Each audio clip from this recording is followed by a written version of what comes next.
The privilege ends now, my husband announced, solemnly determining that from now on we'd keep separate budgets. I agreed, fully aware he'd soon regret it on Sunday. As always, my in-laws came over for lunch. But when my mother-in-law stepped into the kitchen, she shrieked so loudly that even the neighbors bolted out of their homes. Can you imagine the gut-wrenching shock of having your entire life unravel in a single, cold sentence? My husband, Leonard, delivered that blow right after I'd slaved for hours, cooking a beautiful 3-course meal for his demanding parents. He looked at me, with that icy, calculated calm of his, and just said, "Your comfortable life at my expense is over." Just like that. In our living room. The very room we'd bought with the inheritance money my Grandma Teresa left me. I remember his voice, so devoid of warmth, so transactional. As if he was signing a contract, not detonating our marriage. Some humiliations don't hit you like a slap. They seep in, like a slow-acting poison, paralyzing you before you even realize what's happening. Have you ever felt utterly invisible in your own home? Like everything you do, every sacrifice you make, just doesn't count? It's a devastating feeling. And the worst part? You get used to it. Little by little, until one day, you just can't anymore. You explode. Believe me, you won't want to miss what happens when a woman finally gets tired of tolerating everything and decides it's time to start charging for what she does. It all really came to a head that Friday night, right after his parents, Veronica and Mr. Charles Bennett, finally left. Every other Friday, they'd descend upon us. And for me, that meant at least 6 hours of cooking, cleaning, arranging flowers, making sure every corner of the house was spotless. All just so Veronica could conduct her little inspection and inevitably deliver one of her passive-aggressive jabs about my little graphic design hobby. She'd always say it was so nice that I had something to keep me busy, as if my work wasn't real work. That evening, the conversation had turned to how we'd managed to buy our beautiful house in the suburbs outside New York City.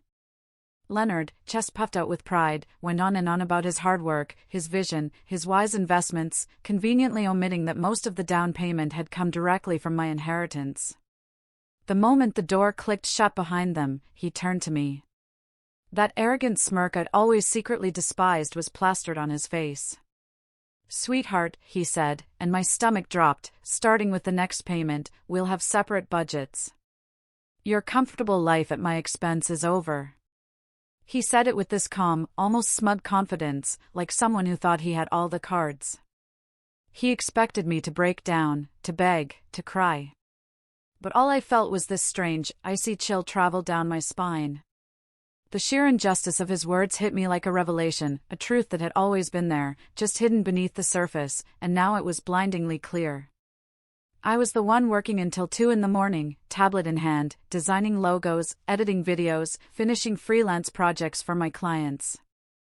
I was the one managing the household accounts, doing the shopping, paying the bills, decorating every room with my taste, and my money.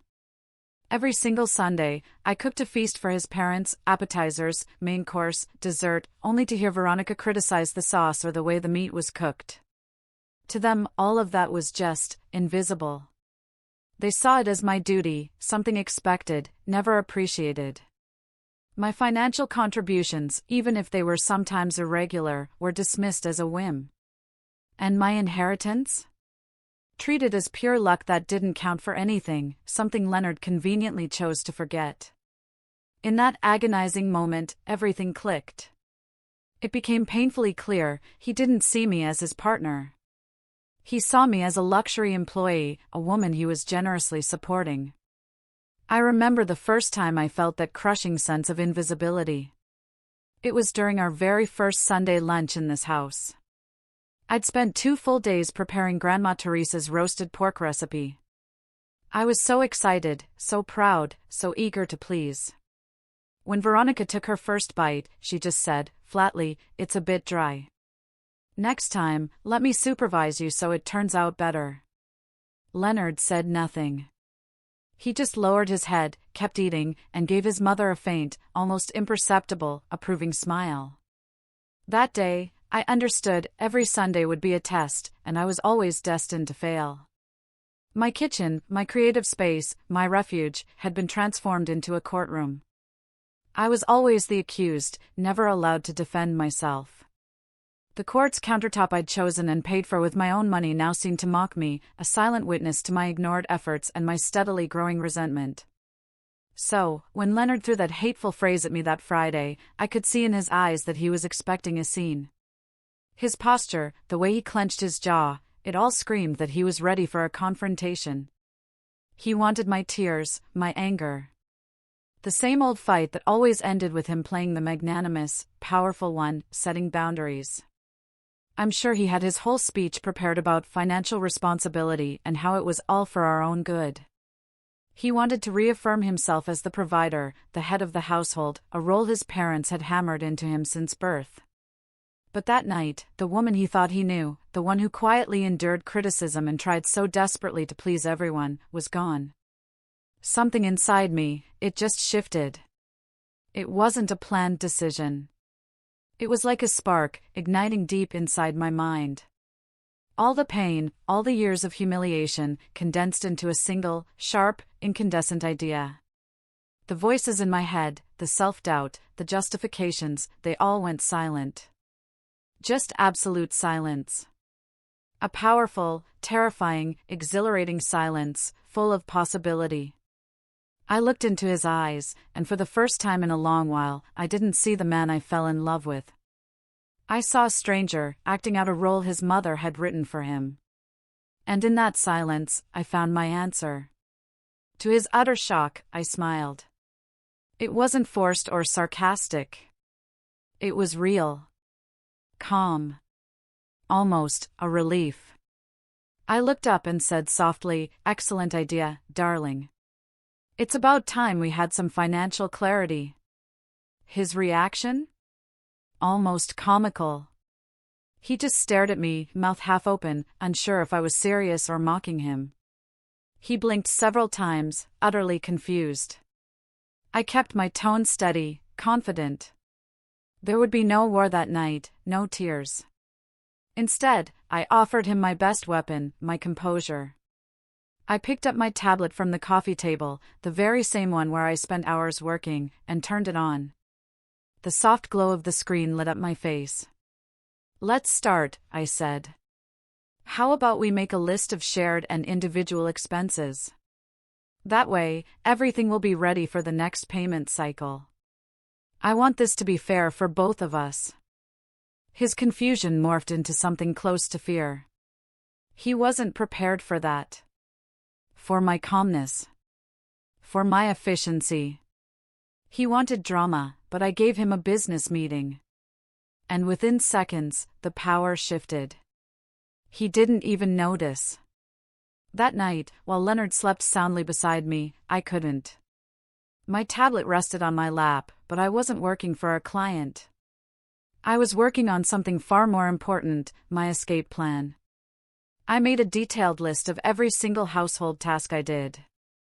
Meal planning, shopping, cleaning, budgeting, coordinating maintenance, every invisible job that kept our life running. Next to each task, I looked up how much people in New York City charged for those very services: a personal chef, a housekeeper, a household manager, an event planner.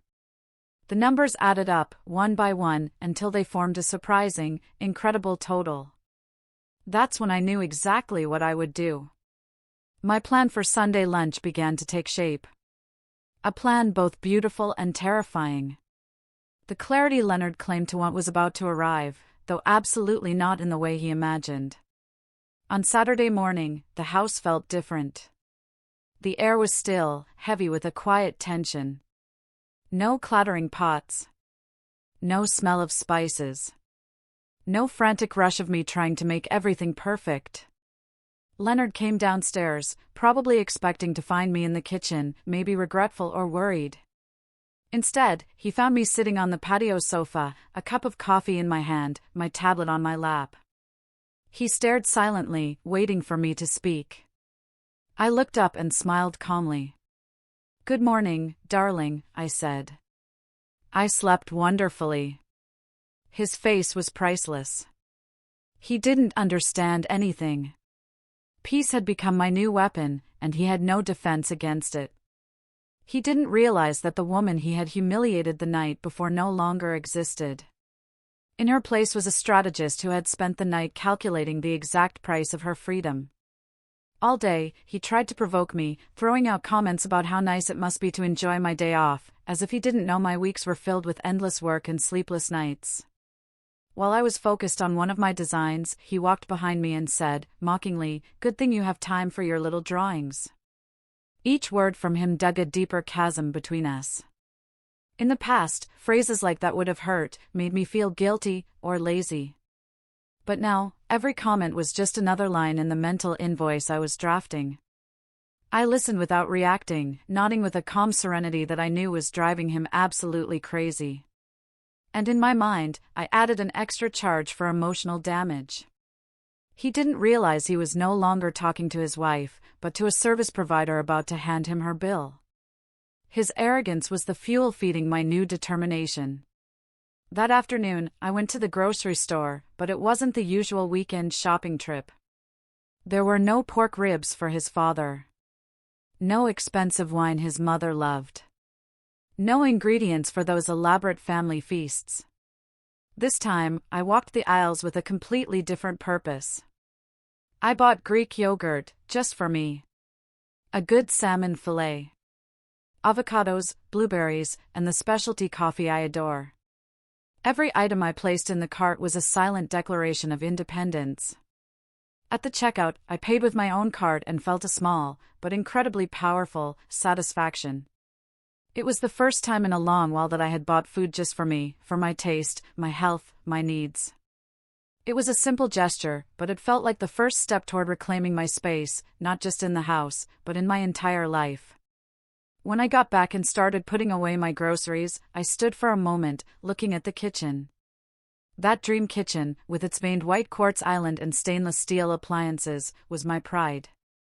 I had designed it myself, chosen every single detail, from the cabinet handles to the lighting. And, above all, I had paid for it with a large portion of the money Grandma Teresa had left me.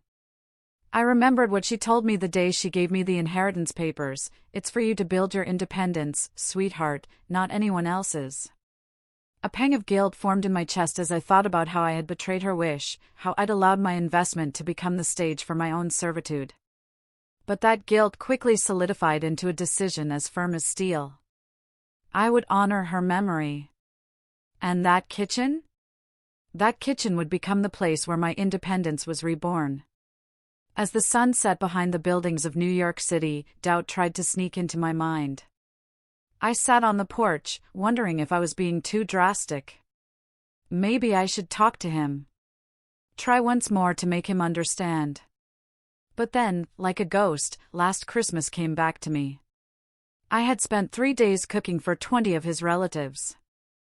I was exhausted, but satisfied, until I heard Veronica whisper to her sister, "Poor Leonard. He works so hard while Marianne just plays house." No one defended me. Leonard, standing right beside her, just smiled. That memory erased any hesitation. No, I wasn't being drastic. I was being fair. For the first time, I was putting myself first. That Saturday dinner was an odd scene. I ordered a salad from a nearby restaurant, just for myself.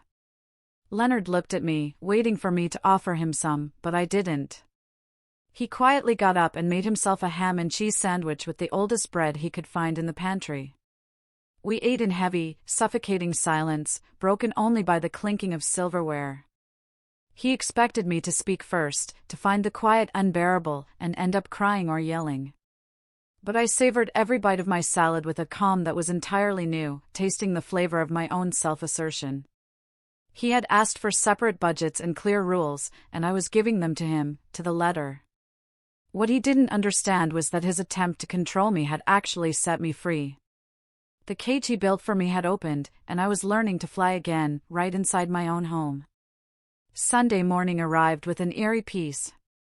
I woke up early, as always, but instead of rushing to the kitchen to marinate meat or prepare dessert, I made myself a cup of tea and went out to the patio to read. The city sunlight began to warm the air, and the house was in complete silence. No clanging pots. No smell of frying garlic. Only birdsong and the soft whisper of the breeze. For the first time in many years, a Sunday morning didn't feel like the start of another unpaid workday, but like what it was supposed to be, a day of rest. I felt a deep peace, the kind that comes when you know you're about to reclaim what's rightfully yours. Leonard came downstairs around 9. His eyes scanned the spotless, empty kitchen, and a line of worry appeared on his forehead. "Don't tell me you're not cooking." "My parents are coming at 1, he said, his voice almost childish, like a kid afraid his birthday party was about to be cancelled. I looked at him over the top of my book and replied as naturally as if we were talking about the weather. "No, sweetheart. Sunday lunches were part of my household management services. And since we now have separate budgets, that service comes with a fee. If you'd like to hire me, we can discuss the rates." His expression shifted from confusion to disbelief, then to barely contained anger. I could almost hear the gears in his head turning desperately, trying to find a way to regain control. But I no longer played his game. A few minutes later, his phone rang. Of course, it was Veronica. I could hear him from the living room, speaking in a low, tense voice. "Yes, Mom. Everything's fine." "Yes, of course. Something simpler today. A surprise." I could hear the falseness in his tone, the panic hidden beneath it. The man who always bragged about being in control, the provider, the head of the family, was trapped in his own web. He hung up and looked at me with a fury I had never seen before. "Fix this, Marianne," he ordered. His voice was no longer arrogant. It was desperate. I simply shook my head. "I'm sorry, Leonard. You set the rules." With a calmness that even surprised me, I picked up my tablet, the same one he always dismissed as my little drawing toy. I opened the spreadsheet app where I had drafted my plan on Friday night and created a new document with a clean, professional design, just like the ones I present to my best clients. At the top, I wrote, "Invoice for cooking and household management services." I began breaking down the costs: menu planning, purchasing quality ingredients, preparation and cooking, 6 hours of labor at the rate of a private chef, table service, and cleanup.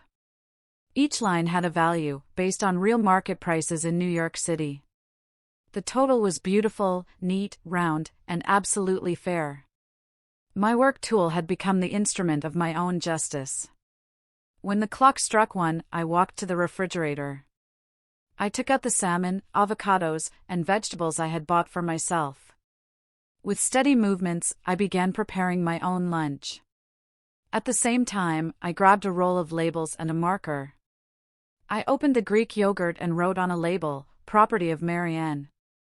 I did the same with my coffee, my fruit, and my bottle of wine.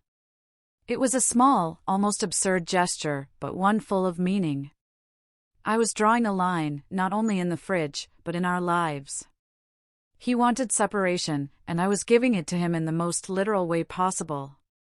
I could hear his restless footsteps pacing through the living room, the rhythm marking time until the inevitable moment. The doorbell was about to ring, and I was ready. The show was about to begin. At exactly 1 o'clock, the bell rang. A sharp sound, cutting through the silence of the house like a knife. Each vibration ran down my spine, not with fear, but with a strange sense of anticipation. It was the signal. The moment I had been preparing for. I watched Leonard leap from the sofa as if jolted by electricity. His face, pale and covered in sweat, was a map of pure panic. He ran to the door, smoothing his shirt, trying to put on a smile that never quite reached his eyes. He was about to play his usual role, the perfect husband, the dutiful son, the confident host, the illusion of a happy family, the man of the house, without realizing that the foundations of his castle were about to collapse. From the quiet calm of the patio, with my coffee still warm in my hand, I felt like I was watching a play. I was the director, and he was the tragic protagonist, completely unaware that he was about to face the final act. The moment he opened the door, his transformation was instant. His voice turned loud, artificially cheerful. That rehearsed tone I knew so well. "Mom, Dad, welcome. Come in, please." Veronica and Mr. Charles Bennett walked in with the confidence of people who felt they owned the place. Veronica wore a flawless white linen suit that probably cost more than my last design invoice. She scanned the room, looking for me, and when she didn't see me, she lifted her chin in disdain. "How strange," she said loudly. "It doesn't smell like anything today.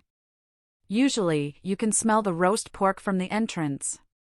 Mr. Bennett, as always, remained silent, but his eyes swept the living room, noticing the stillness, the absence of the usual bustle that signaled their arrival. The first stone had been thrown, and I hadn't even moved. Leonard, sweating visibly, tried desperately to distract his parents. "Today, I wanted to give you a surprise, something different. Why don't you sit in the living room? Can I get you something to drink? A glass of wine? Maybe whiskey?" His attempt to act like the perfect host was pathetic. He never served the drinks. That had always been my job. Veronica ignored him completely and set her designer purse down on the sofa I had chosen and paid for. Her goal was clear, and she wouldn't be distracted by a drink. "First, I'll go to the kitchen to see if Marianne needs help. She's probably overwhelmed by the surprise she prepared." The word surprise dripped with sarcasm. To her, I was incapable of doing anything right without her supervision, and she couldn't wait to find a mistake, any excuse to reassert her supposed superiority. With the determination of a general inspecting her troops, she headed for the kitchen. Leonard tried to stop her, placing a hand on her arm. "Mom, really, there's no need. I'll take care of it," he said, almost pleading. She brushed him off impatiently, like swatting away a bothersome child. "Don't be ridiculous, Leonard. I know your wife. She probably needs help." And without waiting for an answer, she walked toward the hallway. From my seat on the patio, through the glass door, I had a perfect view of the unfolding scene. I saw Leonard's stiff back, his helpless shoulders slumped. I didn't feel sorry for him. What I felt was a strange, almost pleasant calm. It was poetic justice. He had unleashed this storm with his arrogance, and now he would have to face the hurricane he himself had summoned, his mother. The serenity that filled me was so deep, it almost felt supernatural. The peace of knowing that, for the first time, the script was entirely in my hands. It was in that brief moment of silence before the storm that I heard the sentence that sealed my decision. Mr. Bennett, who had stayed behind near the door, approached his son and asked quietly, "Everything okay, son? You look nervous." Leonard's reply was a venomous whisper, full of contempt. But I caught every word. "It's nothing, Dad. She's just being dramatic again. I had to put her in her place about the money. She'll get over it once she realizes she can't live without my credit card." Every word was another nail in the coffin of our marriage. This wasn't an argument or a misunderstanding. It was how he truly saw me, a burden, a parasite, a woman who, in his mind, couldn't survive without him. At that exact moment, my plan stopped being just a lesson and became a full-blown sentence. Veronica stepped into the kitchen. The silence that followed said more than any words could. I could imagine the scene without even moving, her eyes scanning the spotless white quartz counters, the dry, shining sink, the cold stove, the closed cabinets. Everything immaculate, like a magazine photo, but utterly lifeless. She had expected the scent of spices, the warmth of the oven, the bubbling of pots. Instead, she found sterile silence, the emptiness of a broken routine. I could almost feel her confusion, her mind racing to find a logical explanation. Maybe she thought the food was in the patio oven, or that everything was ready and I was just waiting to serve. But that stillness had to be eating away at her reasoning. Then came the scream. It wasn't just a startled shriek. It was a roar of pure fury, a guttural sound that ripped through the air and shook the walls of the house. It was the cry of a queen who had been defied. A matriarch who had not received her tribute. I heard the hurried footsteps of Leonard and Mr. Bennet rushing toward the kitchen. They entered to find Veronica standing in the middle of the tiled floor I had chosen, her face red, one trembling finger pointing at the refrigerator. Her expression was a mix of rage and disbelief, as if she had discovered an act of treason instead of an empty kitchen. The show had reached its first climax. Leonard's face changed. Confusion gave way to panic, then to cold fury as his eyes finally met mine. I stood in the doorway leading to the patio, watching everything with a calmness that must have seemed inhuman to him. In my hands was my tablet, my work tool, that little drawing toy he used to mock. The lit screen cast a soft glow over my face. The tension in the room was thick enough to touch. Mr. Bennet looked from me to his wife and back to his son, trying desperately to make sense of what was happening. But Veronica didn't need explanations. To her, the culprit stood right before her eyes. Her small, dark pupils locked onto mine, burning with a fury that promised war. I knew I was about to face the wrath of a woman who had never heard the word no. Before Leonard could come up with an excuse, or his father could intervene, Veronica caught her breath and spoke in a tone that sliced through the air like a whip. "Would you care to explain what this means, Marianne?" she spat, each word dripping with disdain. "Is this supposed to be a joke? It's 1:15. Where's the lunch you were supposed to make?" The emphasis on supposed to said everything. To her, I wasn't family. I was staff. Her cook. Her hostess. Her guarantee of comfort. She didn't ask if I was okay, if something had happened. She only wanted her meal, her routine, her right to be served in my house. She was so certain of her power over me that it never even crossed her mind that I might have a reason. Without saying a word, I stepped forward. The silence grew heavier. I lifted my tablet and turned the screen toward them. The document I had prepared on Friday night glowed with professional precision. At the top, in an elegant font I had designed myself, the title read, "Invoice, Sunday Lunch Services." I let the image speak for itself. I saw confusion flicker on Mr. Bennet's face. Veronica's fury dissolved into bewilderment. And pure terror flashed in Leonard's eyes. He, and only he, understood immediately what he was seeing. He had asked for financial clarity, and I was handing it to him on a silver platter. With a calm so cold it chilled the air, I raised the tablet higher, letting the bluish light of the screen wash over their stunned faces. The silence in the kitchen pressed against my ears. Mr. Bennet blinked repeatedly, as if trying to focus on a reality that didn't make sense to him. Veronica, on the other hand, had gone from fiery anger to absolute confusion, so complete it seemed to erase every thought from her mind. Her mouth opened and closed soundlessly, like a fish out of water. But it was Leonard's face that stayed etched in my memory like a photograph. His skin waxy and pale, his features tight and drained of color. His eyes, fixed on the screen, held no anger, no wounded pride, only raw, naked fear. The fear of a man watching the carefully built house of cards of his control collapse with one simple breath of truth. Veronica was the first to explode, as expected, though her anger no longer carried the force it once had. It sounded like a storm that had lost its center. "You manipulative liar," she spat, though her voice lacked its usual command. "How dare you talk to us about money, about contracts? This is my son's house," she added, looking around as if that alone could reassert her power. "You've poisoned his mind," she went on, clinging to her old script, the one where she was the queen and I was the ungrateful servant. But now her words rang hollow, desperate, like blanks fired against a wall of concrete. The power she had wielded for years, built on guilt, duty, and shame, had evaporated. The moment I confronted her fantasies with the hard facts of financial reality, I ignored her. She was no longer my focus. I turned my gaze to her husband, the quiet foundation of all that authority. I looked him straight in the eyes, calm rising from deep within me. "Mr. Bennet," I said evenly, "you're a businessman. You understand assets, liabilities, returns, and investments. My grandmother left me an inheritance, and with that money, I paid for 80% of the down payment on this property. Leonard contributed the remaining 20%, and his salary covers part of the mortgage, while my income as a designer pays for maintenance and all household expenses. I paused, keeping my voice professional. Tell me, as a man of numbers, do you think it's fair that the majority shareholder of this asset be treated as an unpaid employee?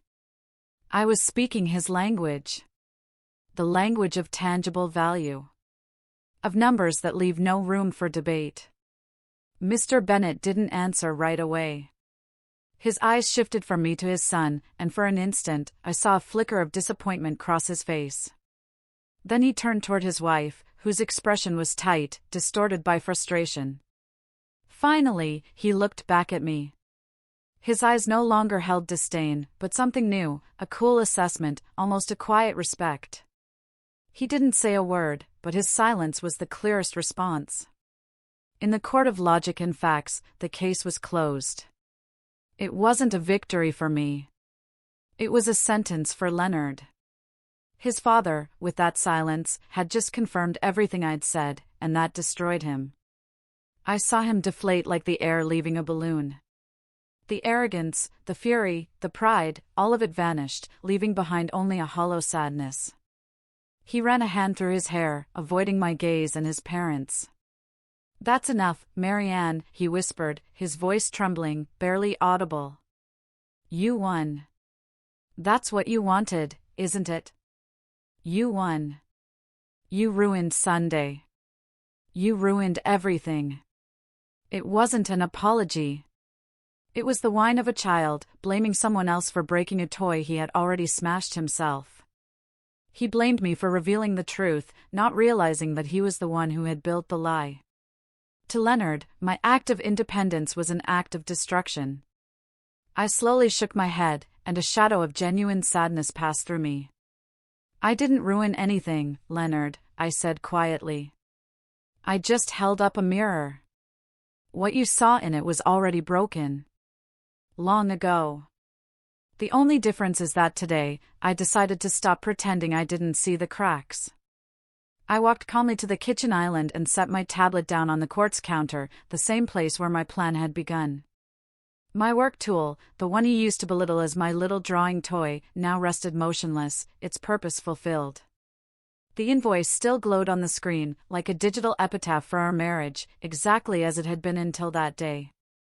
I took my phone from my pocket. "And since we're all so intent on treating everything as business," I said, looking at Veronica, "allow me one last professional gesture." I dialed a number I knew by heart. A voice answered immediately. "Good afternoon. How can I help you?" "Good afternoon," I replied in a polite, almost cheerful tone. "I'd like to confirm a reservation for 3 people under the name Veronica Bennett." "Yes, that's right. For lunch. Could it be on the terrace?" "Perfect. Thank you very much." I hung up and looked at them. Their faces were a portrait of utter confusion. "I've reserved a table for you at one of the most exclusive restaurants on the Upper East Side," I said evenly. "It's a gift from me.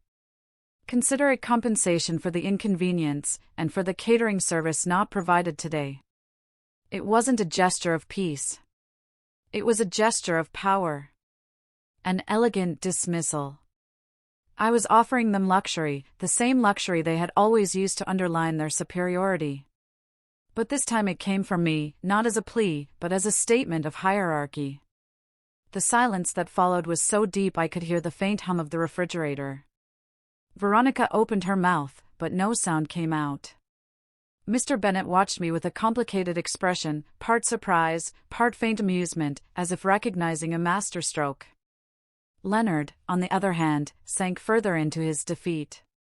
I hadn't beaten him with shouting or tears, but with precision, with a calculated courtesy that left him unarmed, with no way out. He had lost on his own battlefield, power and status. "We're not going anywhere," Veronica stammered finally, looking to her husband for backup. Charles, for heaven's sake, say something. Do something. But for the first time in all the years I'd known them, Mr. Bennet didn't side with her. He shook his head slowly, with a finality that left no doubt. Let's go, Veronica, he said, his voice calm but firm. I think Marianne has made herself perfectly clear. It was the final blow. The patriarch, the silent judge, had just delivered his verdict, and it wasn't in favor of his own blood. He had chosen reason over loyalty, truth over pretense. Veronica's face crumbled. In seconds, she seemed to age 10 years. She had been betrayed by her son, who hadn't defended the family's honor, and abandoned by her husband, who refused to fight a lost war. With clumsy movements, she grabbed her designer purse, the ridiculous symbol of a status that no longer existed, and without even looking at me, walked past toward the front door. Mr. Bennet followed her, but paused in the doorway. He looked at me for a long moment and gave a small nod. It wasn't an apology or approval. It was acknowledgement, between equals. Then he left, closing the door with a soft, final click. The echo of that sound lingered in the air, marking the end of one act and the uncertain beginning of another. Only Leonard and I remained in the silent house. He hadn't moved. He stood there in the middle of the kitchen, shoulders slumped, staring at the empty space his parents had just left behind. After a while, he finally lifted his head. His eyes no longer held anger, only confusion, loss, and the dawning, bitter understanding of what had just happened. The war with his parents had ended in total surrender. But the one between us? That had only just begun. And for the first time, in the silence of my kitchen, I felt ready for it. Leonard still stood there, motionless, turned to stone, frozen in place, a statue amidst the ruins of his own kingdom. The silence his parents left behind was heavier than any scream. I watched him for a few seconds, waiting for a reaction, a word, something to break the stillness, but nothing came. He finally sat down on one of the stools at the island, the same one where he had given me his ultimatum 2 nights earlier, and buried his face in his hands. There was no anger left in his posture, only the crushing weight of total defeat. And in that instant, I didn't feel triumph or satisfaction. What filled me instead was a deep emptiness. The recognition that the man I had once loved no longer existed, if he ever truly had. In front of me wasn't a husband, but a stranger sitting in my kitchen, mourning not the loss of his partner, but the loss of his audience. That night, we didn't speak a word. I took my pillow and a blanket and settled in the guest room, the same one I used as my office. Closing that door was more final than any argument. It was the physical wall that symbolized the emotional barrier he had built for years. The next morning when I came downstairs, he was already gone for work. On the quartz countertop lay a note in his rushed handwriting, "We need to talk." I didn't read the rest. I crumpled the paper and threw it in the trash. We had talked enough. Now was time to act. I spent the day contacting attorney Julia Harper, a lawyer specializing in real estate and divorce cases recommended by one of my clients. The conversation was clear, direct, and surprisingly liberating. For the first time, I was planning for my future, not ours.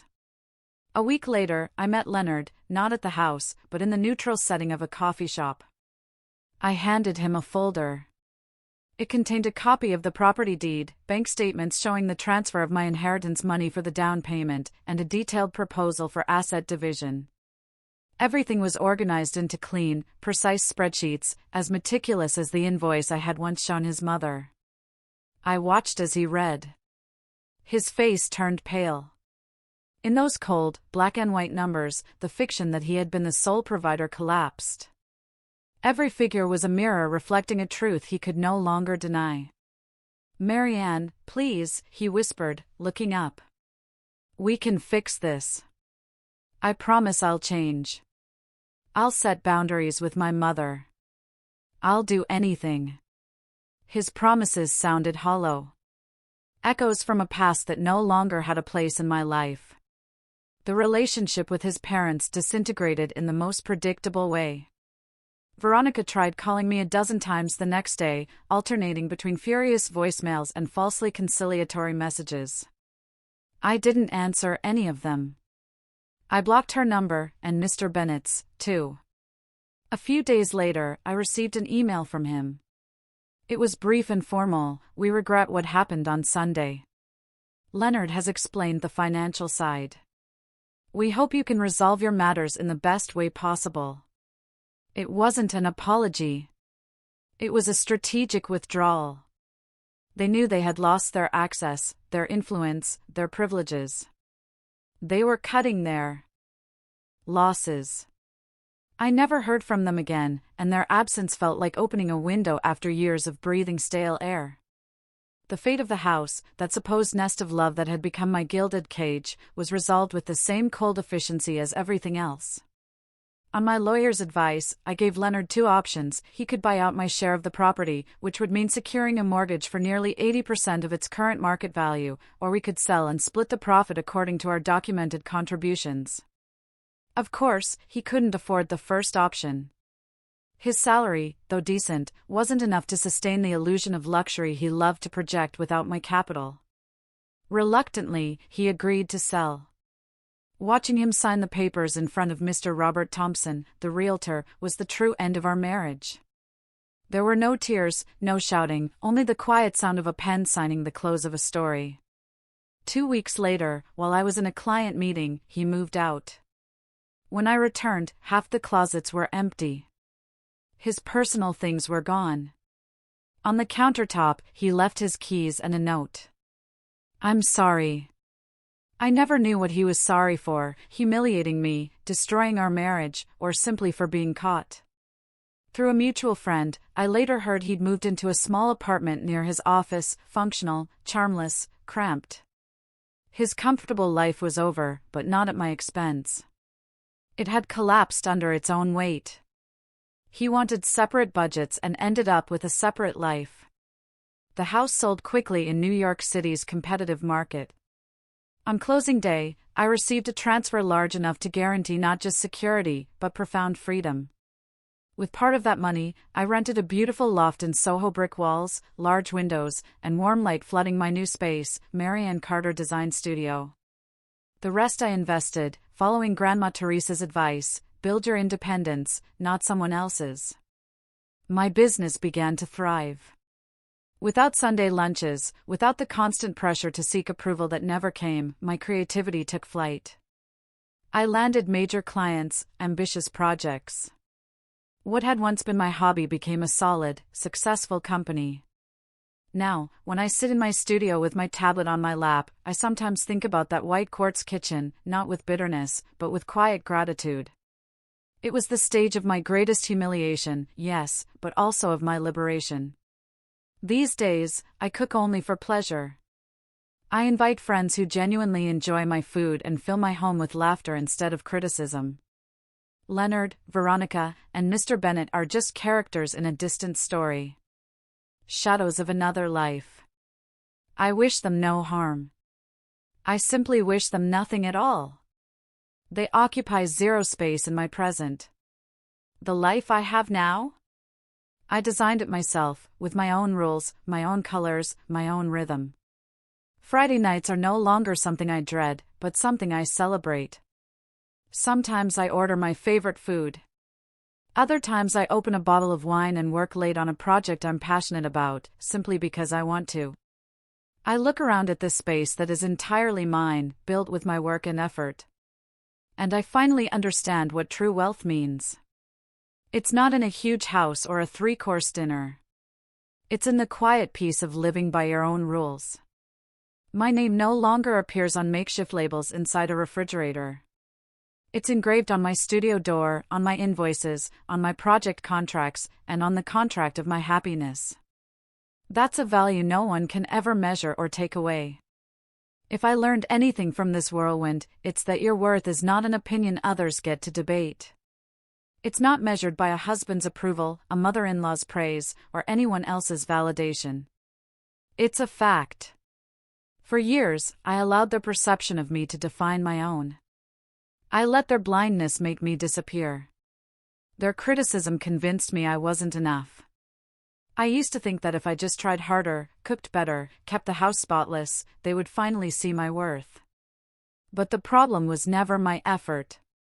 The problem was their inability to recognize it. The greatest lesson wasn't teaching them my value. It was reminding myself of it. The irony is that Leonard was right about one thing. It was time to end the comfortable life at someone else's expense. He just picked the wrong person. The comfortable life was his, built on my inheritance, sustained by my invisible labor, and decorated with my emotional energy. He and his parents had been enjoying the benefits of a partnership where only one partner paid the full price. My story isn't unique. Millions of women around the world are silent partners in their own lives, contributing invisible capital, time, energy, love, organization, assets that never appear on any balance sheet. Yet without them, everything would collapse. That invoice I showed on my tablet was never really about $350. It was a statement of principles. A boundary I should have drawn long before. Putting a price on my work was never about getting rich. It was my way of making it clear that what I do isn't free. Sometimes, the only way to make people understand the value of what you do is to show them the cost of not having it. Boundaries aren't walls to keep others out. They're lines we draw to protect ourselves, to teach the world how we deserve to be treated. And the hardest, most vital lesson is this: you are the one who must hold that pencil. No one else will draw the line for you. True strength doesn't always shout. Sometimes it reveals itself in the quiet certainty of a firm decision. My power didn't come from conflict. It was born in the deep calm of that Friday night when his humiliation met not my tears, but my smile. We live in a society that teaches women to defend themselves through emotion, to cry, to beg, to explain. But there is immense power and logic and serenity in using the very tools of the system that tries to hold you down to set yourself free. My tablet, that little drawing toy he once mocked, became my sword. My knowledge of home management and finances became my shield. I didn't need to raise my voice. I simply presented the facts. And facts, unlike opinions, are not up for debate. And if you, listening to my story, have ever felt invisible, underestimated, or taken for granted, I want you to know something. Your work, your effort, your time, they matter. Even if no one else is keeping count. Don't wait for humiliation to start valuing what you do. Start today. Make a mental list of everything you contribute, every task, every detail you keep running without recognition. Be your own accountant. Acknowledge your invisible capital, because the first step toward earning others' respect is respecting yourself with a conviction that doesn't break for anyone. Your peace, your dignity, and your energy are priceless, and you don't need anyone's permission to claim them. My story found its ending, one that I wrote, produced, and financed myself. But I know there are thousands like mine still being written, stories unfolding every day in kitchens, offices, and living rooms across the world. Mine ended with the sale of a house. But in truth, it began with the purchase of my freedom. And that's an investment that never loses its value. Today, my life isn't perfect, but it's entirely mine. And that ownership, the ownership of my independence, is the only one that truly matters. Have you ever had to put a price on your peace just to make someone understand its worth? If my story about how I turned a kitchen into a boardroom and an invoice into a declaration of independence resonated with you, leave me a comment and tell me your experience. And if, like me, you believe that every woman deserves for her value to be recognized and never discounted, subscribe to the channel and turn on notifications. Together, we can make sure that more stories of women who stopped serving dinner and started serving justice are finally heard. Thanks for watching. Take care. Good luck.